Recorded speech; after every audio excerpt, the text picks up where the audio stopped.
Sa videong ito, ating malalaman ang iba't ibang sistema ng kababaihan sa panahon ng pre-kolonyal, Espanyol, Hapones, bago nakamit at natamasa ang kalayaan sa panahon ng Amerikano at sa kasalukuyan.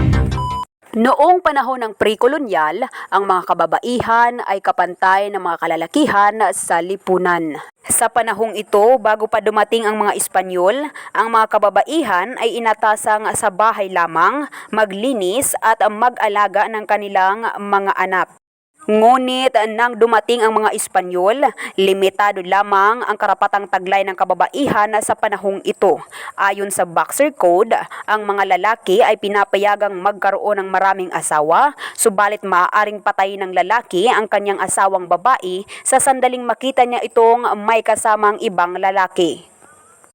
Pero sa panahon ding ito, ay mayroong pag-aalsa. Mga Pilipina rin naman ang nagpakita ng kanilang kabayanihan gaya ni Gabriela Silang.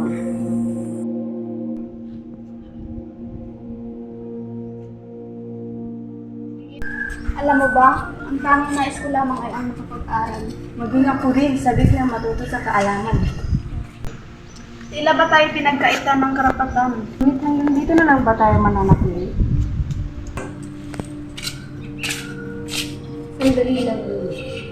Narinig ko ang usapan niyo ng kaibigan mo. Ngayon ako nais ibigay sa inyo. Maraming salamat po, Maria. Makakatulong po ito sa akin upang mas marami akong matutunan.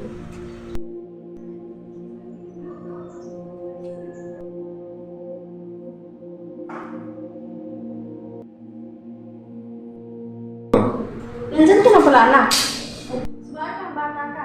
Itapon niya. Hindi mo ba maintindihan? Hindi maaari yan.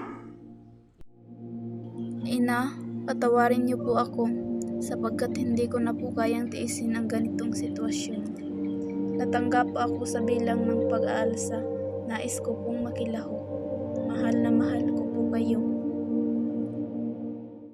Ako si Maria Josepa Gabriela. Pinanganak sa panahong hindi malaya ang ating bansa. Isang malaking takot ang bumabalot sa aking buhay. Babae ako.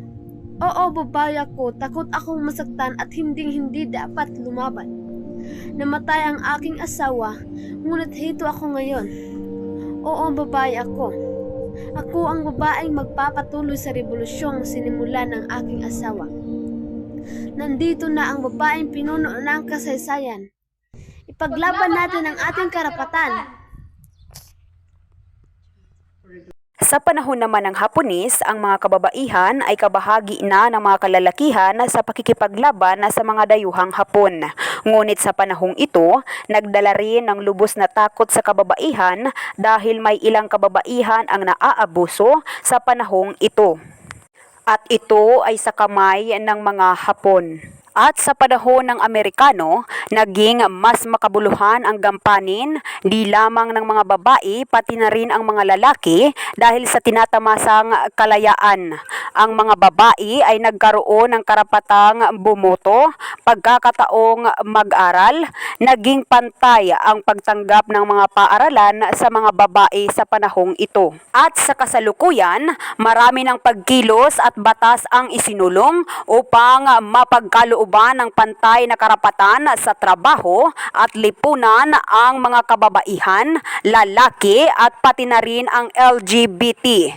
May karapatan ng pumili ang babae sa kanilang nais na maging katayuan sa lipunan.